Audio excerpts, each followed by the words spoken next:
ਕੁਝ ਦਿਨਾਂ ਤੋਂ ਅਖੌਤੀ ਖੇਤੀ ਵਿਗਿਆਨੀ ਇਹ ਭੰਬਲ ਭੂਸਾ ਪਾਉਣ ਦੀ ਤਿਆਰੀ ਦੇ ਵਿੱਚ ਨੇ ਕਿ MSP ਦੇ ਉੱਤੇ ਸਰਕਾਰ ਨੇ ਤੁਹਾਨੂੰ ਖੇਤੀ ਲਾਗਤ ਦੇ ਉੱਤੇ 2 ਗੁਣਾ ਤੁਹਾਡੀ ਆਮਦਨ ਵਧਾਉਣ ਲਈ ਜੋ ਪ੍ਰਾਈਸ ਡਿਕਲੇਅਰ ਕੀਤੀ ਹੈ ਉਹ ਕਿਸਾਨੀ ਲਈ ਬੜੀ ਵਾਜਬ ਹੈ। ਕਿਸਾਨਾਂ ਨੂੰ ਸਮਝ ਨਹੀਂ ਆ ਰਹੀ।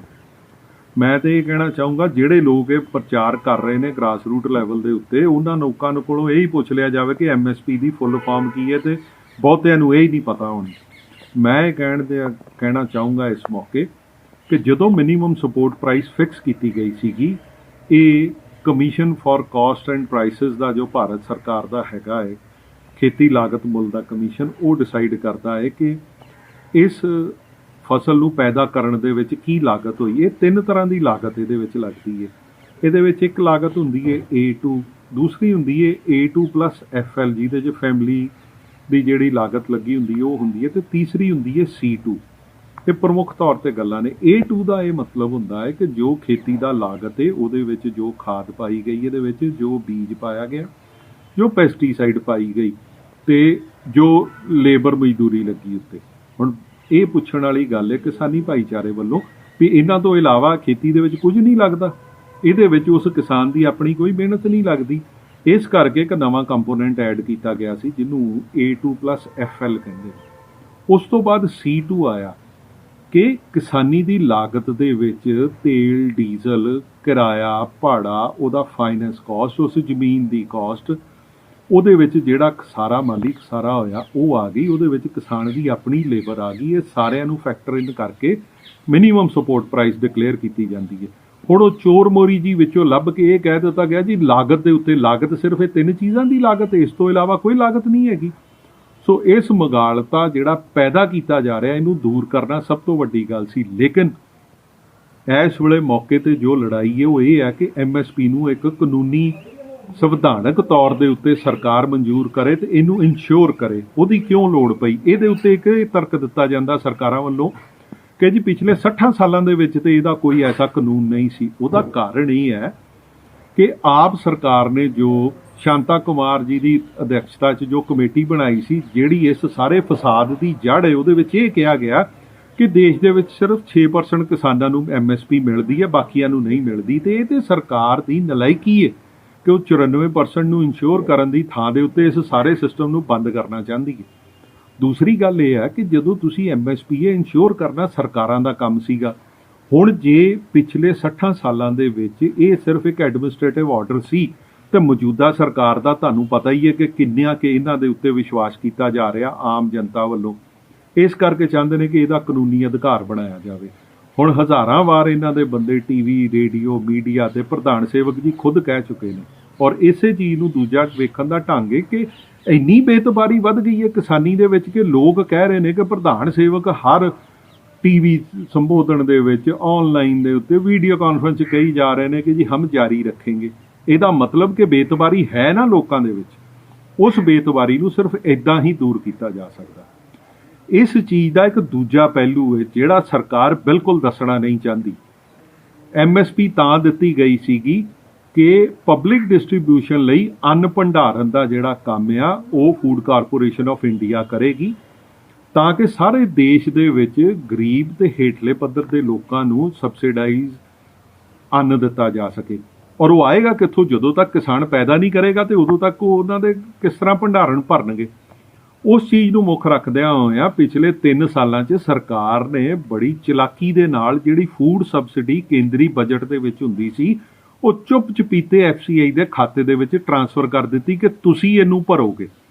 ਆਪਣੇ ਦੇਸ਼ ਦਾ ਬਜਟ ਜਿਹੜਾ ਹੈ ਉਹ ਬਿਲਕੁਲ ਠੀਕ ਬੈਲੈਂਸ ਕਰ ਰਿਹਾ। ਹਾਲੇ ਕਿ ਬੜੇ ਤਰਕ ਚੱਲ ਰਹੇ ਨੇ, ਉਹਦੇ ਵਿੱਚ 3 ਲੱਖ ਕਰੋੜ ਦਾ ਪਿਛਲੇ ਬਜਟ ਦਾ ਘਾਟਾ ਹਾਲੇ ਪੂਰਾ ਸਮਝ ਨਹੀਂ ਆ ਰਿਹਾ ਚੰਗੇ ਭਲੇ ਅਰਥ 'ਚ ਆ ਰਹੇ ਤੇ ਸਮਝਣ ਵਾਲੇ ਲੋਕਾਂ ਨੂੰ।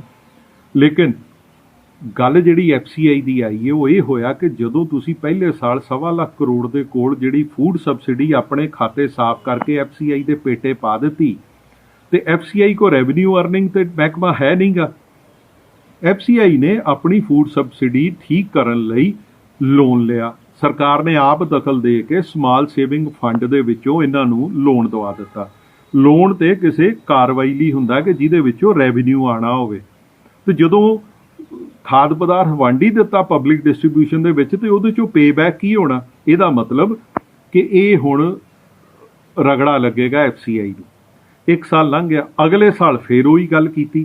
ਹੁਣ ਅੱਜ ਦੇ ਦਿਨ ਬੈਲੈਂਸ ਸ਼ੀਟ ਜੋ FCI ਦੀ ਪਬਲਿਕ ਡੋਮੇਨ ਦੇ ਵਿੱਚ ਹੈਗੀ ਹੈ, 3 ਲੱਖ ਕਰੋੜ ਤੋਂ ਵੱਧ ਦੀ FCI ਦੀ ਦੇਣਦਾਰੀ ਹੈ। ਇਹਦਾ ਮਤਲਬ ਕਿ 3 ਲੱਖ ਕਰੋੜ ਕਿੱਥੋਂ FCI ਭਰੇਗੀ? ਉਹਨੇ ਲੋਨ ਲਿਆ ਹੋਇਆ ਕੈਸ਼ ਕ੍ਰੈਡਿਟ ਲਿਮਿਟ ਦੇ ਉੱਤੇ, ਤੇ ਜੇ ਅਗਲੇ ਸਾਲ ਉਹ ਕੰਗਾਲੀ ਡਿਕਲੇਅਰ ਕਰ ਦਿੱਤੀ ਗਈ, ਬੈਂਕਰਪਸੀ ਡਿਕਲੇਅਰ ਕਰਦੀ ਕੀਤੀ, ਦਿਵਾਲੀਆਪਨ ਕਰ ਦਿੱਤਾ ਗਿਆ, ਤੇ ਅਗਲੇ ਸਾਲ ਫਸਲ ਕੌਣ ਖਰੀਦੇਗਾ?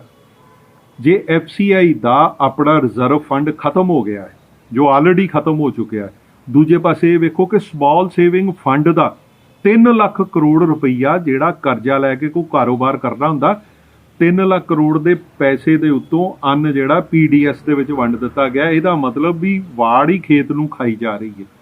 ਹੁਣ ਇਹਦਾ ਕੋਈ ਜਵਾਬ ਨਹੀਂ ਹੈ। ਹੁਣ ਅਗਲੇ ਸਾਲ ਜੇ MSP ਸਰਕਾਰ ਸੰਵਿਧਾਨਕ ਅਧਿਕਾਰ ਦੇ ਵਿੱਚ ਖੇਤਰ 'ਚ ਨਹੀਂ ਲਿਆਂਦੀ, ਤੇ ਅਗਲੇ ਸਾਲ ਦਏਗਾ ਕੌਣ 3 ਲੱਖ ਕਰੋੜ ਦਾ ਜਿਹੜਾ ਹੈਗਾ ਹੈ ਕਾਪਾ? ਉਸ ਕਾਪੇ ਨੂੰ ਪੂਰਾ ਕਰਨ ਲਈ ਸਰਕਾਰ ਹੌਲੀ ਹੌਲੀ ਵਿੱਚੋਂ ਬਾਹਰ ਨਿਕਲਣਾ ਚਾਹੁੰਦੀ ਹੈ ਕਿ ਅਗਲੇ ਸਾਲ ਜਦੋਂ FCI ਦਿਵਾਲੀਆ ਹੋ ਜਾਏਗੀ ਤੇ ਉਹ ਸਿਸਟਮ ਹੀ ਖਤਮ ਹੋ ਜਾਏਗਾ, ਉਦੋਂ ਦੀ ਗੱਲਾਂ ਉਹਨਾਂ ਨਾਲ ਹੋਣਗੀਆਂ। ਸਰਕਾਰ ਨੂੰ ਸਿਰਫ 20 ਮਿਲੀਅਨ ਟਨ ਜਿਹੜਾ ਹੈਗਾ ਹੈ ਉਹ ਚਾਹੀਦਾ ਹੁੰਦਾ ਹੈ ਬਫਰ ਸਟਾਕ PDS ਨੂੰ ਮੇਨਟੇਨ ਕਰਨ ਲਈ, ਤੇ ਸਰਕਾਰ ਸਿੱਧਾ ਪ੍ਰਾਈਵੇਟ ਪਾਰਟੀਆਂ ਕੋਲੋਂ ਖਰੀਦ ਲਏਗੀ। ਉਹ ਹੋਰ ਘਾਟੇ 'ਚ ਇਸ ਲਈ ਇਹਨਾਂ ਨੂੰ ਮਿਲ ਜਾਏਗਾ ਕਿਉਂਕਿ ਉਹਦੇ ਉੱਤੇ ਉਹਨਾਂ ਨੇ ਸੰਬੰਧਿਤ ਮੰਡੀਆਂ ਦੇ ਵਿੱਚ ਨਾ ਮੰਡੀ ਫੀਸ ਦਿੱਤੀ ਹੁੰਦੀ ਹੈ, ਨਾ ਰੂਰਲ ਡਿਵੈਲਪਮੈਂਟ ਫੰਡ ਦਿੱਤਾ ਹੁੰਦਾ, ਨਾ ਆੜਤੀਏ ਦੀ ਕਮਿਸ਼ਨ ਦਿੱਤੀ ਹੁੰਦੀ ਹੈ। ਉਹ ਮੰਡੀਆਂ ਜਦੋਂ ਸਰਕਾਰ ਨੇ ਸਿੱਧਾ ਪ੍ਰਾਈਵੇਟ ਪਾਰਟੀਆਂ ਕੋਲੋਂ ਖਰੀਦ ਕੇ ਆਪਣੇ ਪਬਲਿਕ ਡਿਸਟ੍ਰੀਬਿਊਸ਼ਨ ਦੇ ਵਿੱਚ ਪਾ ਦਿੱਤਾ ਅੰਨ ਭੰਡਾਰਨ ਦੇ ਵਿੱਚੋਂ, ਤੇ ਨਾ ਤੇ FCI ਦੀ ਲੋੜ ਰਹੇਗੀ ਤੇ ਨਾ ਕਿਸਾਨਾਂ ਨੂੰ MSP ਇੰਸ਼ੋਰ ਕਰਨ ਦੀ ਲੋੜ ਰਹੇਗੀ। ਆਹ ਸਾਰਾ ਰੌਲਾ ਰੱਪਾ ਹੈ ਜਿਹੜੇ ਅੱਖੋਂ ਓਹਲੇ ਕਰਕੇ ਤੇ ਪਰਦੇ ਦੇ ਪਿਛਲੀ ਇਹ ਕਹਾਣੀਆਂ ਬਣਾਈਆਂ ਜਾ ਰਹੀਆਂ ਨੇ। ਇਸੇ ਕਰਕੇ ਇਹਨੂੰ ਨਾ ਕਾਨੂੰਨੀ ਗੱਲ ਕਰਨ ਦੀ ਕੋਸ਼ਿਸ਼ ਹੋ ਰਹੀ ਹੈ ਤੇ ਨਾ ਹੀ ਇਹਦੇ ਉੱਤੇ ਕੋਈ ਪੱਕੀ ਗੱਲ ਕੀਤੀ ਜਾ ਰਹੀ ਹੈ ਕਿ ਅਸੀਂ ਜ਼ਰੂਰ ਦੇਵਾਂਗੇ ਹੀ ਦੇਵਾਂਗੇ MSP। ਸਿਰਫ ਅਖਬਾਰਾਂ 'ਚ ਗੱਲਾਂ 'ਚ ਤੇ TV ਤੇ ਐਲਾਨਾਂ ਦੇ ਨਾਲ ਕੁਝ ਨਹੀਂ ਬਣਦਾ। ਕਿੰਨਾ ਕੁ ਔਖਾ ਇਹ ਬਿੱਲ ਦਾ ਪਾਰਟ ਬਣਾ ਦੇਣਾ ਸੀਗਾ। ਸੋ ਮੁੱਕਦੀ ਗੱਲ ਇਹ ਹੈ ਕਿ ਸਰਕਾਰ ਨੇ ਆਪਣਾ ਮਾਲੀ ਖਸਾਰਾ ਘਟਾਉਣ ਲਈ ਫੂਡ ਸਬਸਿਡੀ FCI ਦੇ ਖਾਤੇ 'ਚ ਟਰਾਂਸਫਰ ਕਰ ਦਿੱਤੀ। FCI ਦੇ ਕੋਲ ਆਪਣਾ ਕੋਈ ਫੰਡ ਨਹੀਂ ਸੀਗਾ, ਉਹਨੇ ਬਾਹਰੋਂ ਲੋਨ ਲੈ ਲਿਆ ਆਪਣੀ ਸਰਕਾਰੀ ਕ੍ਰੈਡੀਬਿਲਿਟੀ ਤੇ, ਉਹ ਵੀ ਗਰੀਬ ਬੰਦਿਆਂ ਦੀ ਜਿਹੜੇ ਬਚਤ ਯੋਜਨਾਵਾਂ ਹੁੰਦੀਆਂ ਨੇ, ਛੋਟੀਆਂ ਸਮਾਲ ਸੇਵਿੰਗ ਫੰਡ, ਇਹ ਕਿੰਨੀ ਕੁ ਦੇਰ ਚੱਕਰ ਚੱਲਣਾ ਸੀਗਾ। ਸੋ ਇਹ ਮੁੱਕਣ ਦੇ ਕਿਨਾਰੇ ਹੈਗਾ। ਇਸ ਕਰਕੇ ਸਾਰੀਆਂ ਕਿਸਾਨ ਜਥੇਬੰਦੀਆਂ ਇਸ ਧਈਆ ਕਰਕੇ ਬੈਠੀਆਂ ਨੇ। ਹਰ ਕਿਸਾਨ ਨੂੰ ਪਤਾ ਹੈ ਕਿ ਇਹ ਗੱਲ ਕਿੱਥੇ ਜਾ ਕੇ ਮੁੱਕਣੀ ਹੈ। ਇਸ ਕਰਕੇ ਇਹਨੂੰ ਅੱਖੋਂ ਪਰੋਖੇ ਕੀਤਾ ਜਾ ਰਿਹਾ। ਇਸੇ ਕਰਕੇ ਹੀ ਇਹ ਰੌਲਾ ਰੱਪਾ ਪਾਇਆ ਜਾ ਰਿਹਾ। ਹੁਣ ਨਵੀਆਂ ਕਹਾਣੀਆਂ 2 ਕੱਢ ਲਈਆਂ ਗਈਆਂ ਨੇ ਕਿ ਜੀ ਅਸੀਂ ਜਿਹੜਾ ਆਰਡੀਨੈਂਸ ਲਿਆਂਦਾ ਸੀਗਾ ਬਿਜਲੀ ਦੇ ਉੱਤੇ, ਤੇ ਆਰਡੀਨੈਂਸ ਲਿਆਂਦਾ ਸੀਗਾ ਜਿਹੜਾ ਅੱਗ ਲਾ ਕੇ ਪੋਲਿਊਸ਼ਨ ਦਾ ਜਿਹੜਾ ਹੈਗਾ ਸੀਗਾ, ਅਸੀਂ ਉਹ 2 ਮਾਫ ਕਰ ਲਏ। ਇਹ ਤੇ ਪਾਰਟ ਆਫ ਮੇਨ ਡਿਮਾਂਡ ਦਾ ਹੈ ਹੀ ਨਹੀਂ ਸੀਗਾ। ਇਹ ਤੇ ਜਦੋਂ ਬਿੱਲ ਬਣਨ ਲਈ ਲੋਕ ਸਭਾ ਦੇ ਵਿੱਚ ਜਾਣਾ, ਹੱਲੇ ਤੇ ਆਰਡੀਨੈਂਸ ਇਹ ਉਦੋਂ ਹੀ ਰਹਿ ਜਾਣਾ। ਹਾਂ, ਤੁਸੀਂ ਧੱਕਾ ਕਰਨ ਦੇ ਮਾਹਿਰ ਹੋ। ਜਿਸ ਤਰ੍ਹਾਂ ਤੁਸੀਂ 3 ਖੇਤੀ ਵਿਰੋਧੀ ਬਿੱਲ ਪਾਸ ਕਰਾ ਲਏ ਸੀ, ਸਰਕਾਰ ਦਾ ਧਈਆ ਕੀਤਾ ਹੋਇਆ, ਇਹਨਾਂ ਇਹ ਵੀ ਬਿੱਲ ਪਾਸ ਕਰਾ ਲੈਣੇ ਸੀ। ਮੁੱਕਦੀ ਗੱਲ ਤੇ ਹੈ ਵੀ ਇਹ 3 ਬਿੱਲ ਵਾਪਸ ਕਦੋਂ ਹੋਣੇ ਨੇ। ਜਦੋਂ ਤੱਕ ਇਹ ਵਾਪਸ ਨਹੀਂ ਹੋਣਗੇ, ਇਹ ਰੋਲ ਘਚੋਲਾ ਇਸ ਤਰ੍ਹਾਂ ਹੀ ਚੱਲਦਾ ਰਹੇਗਾ।